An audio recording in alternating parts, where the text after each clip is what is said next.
I'm Alicia Smith with a look at Detroit's Sidewalk Festival. This is a free event celebrating its 10th anniversary this year. All of the family-friendly fun will take place Friday and Saturday at Eliza Howell Park in Detroit's Brightmoor neighborhood. This is a must-see if you've never been. Joining us now to fill us in is Ryan Myers-Johnson, the founder and executive director of Sidewalk Detroit, along with Akeem Salmon, who will be performing the harp at the Sidewalk Festival. Very exciting. Thank you both for being with us today. We really do appreciate it. 10 years you've been holding this festival, and it changes location each year?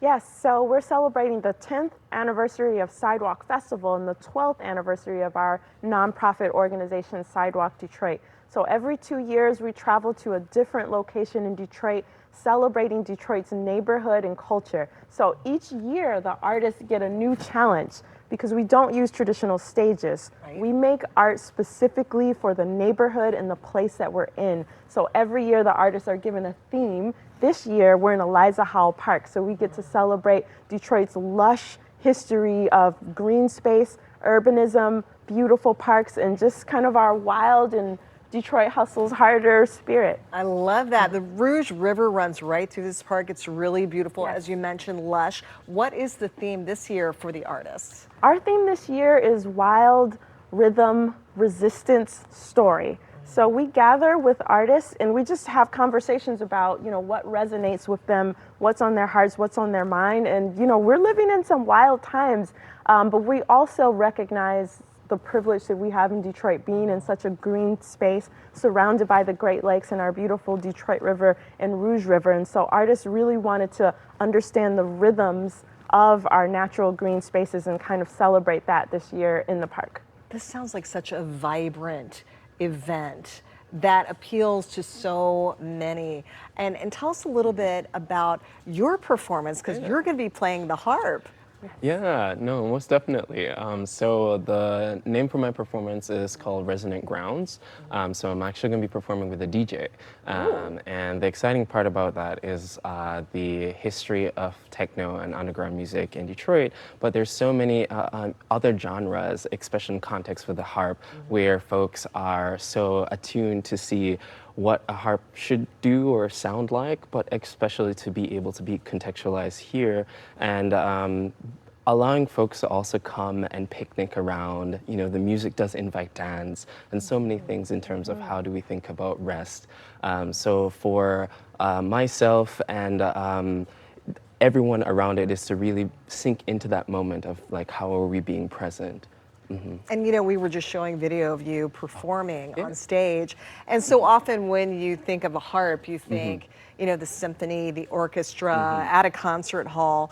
But this is bringing the harp to people in a beautiful environment. How is that for you and the listeners?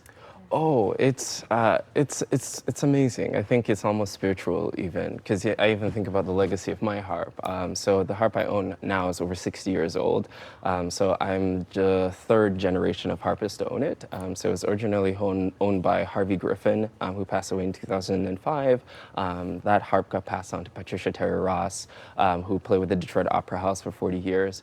So now I'm the steward of that harp. And what's even more significant is that I have a square back Lion and Healy style 30. It's very specific harp language, but what's even important about that harp is the batch of wood that it's made from.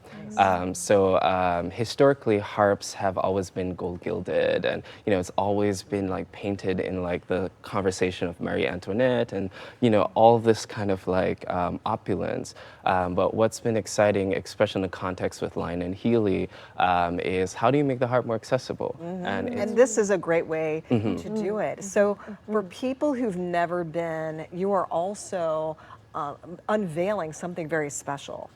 Yeah, so there are so many openings that are happening for Sidewalk Festival. So all of the artists are commissioned to create original work that is responsive to the park. So we'll also be featuring a suite from Detroit Parks that we're working on with Detroit Parks Coalition by Marcus Elliott. So it is a full-length program combining jazz and different types of narratives from people who've experienced the park. So that is a premiere. We'll also be premiering the works of our Earth Futures Fellows. Nice. So that's a collection of artists who were commissioned to create work and think about the work and the role that artists play as we grapple with things like climate change and, you know, increasing heat temperatures. So you'll see. So this is so relevant to Yes. what we're dealing with now, Yes. and a great way to educate people, but also to entertain them as well. Great time to Yeah. come out. I wish we had more time. Ryan and Akeem, thank you so Yeah. much for coming on today. Folks, you need to check this out. Detroit's 10th Sidewalk Festival happening this Friday and Saturday at Eliza Howell Park, right there in the Brightmoor neighborhood. And you can find much more information online. You need to check them out. Sidewalkfestival.com is where you can go.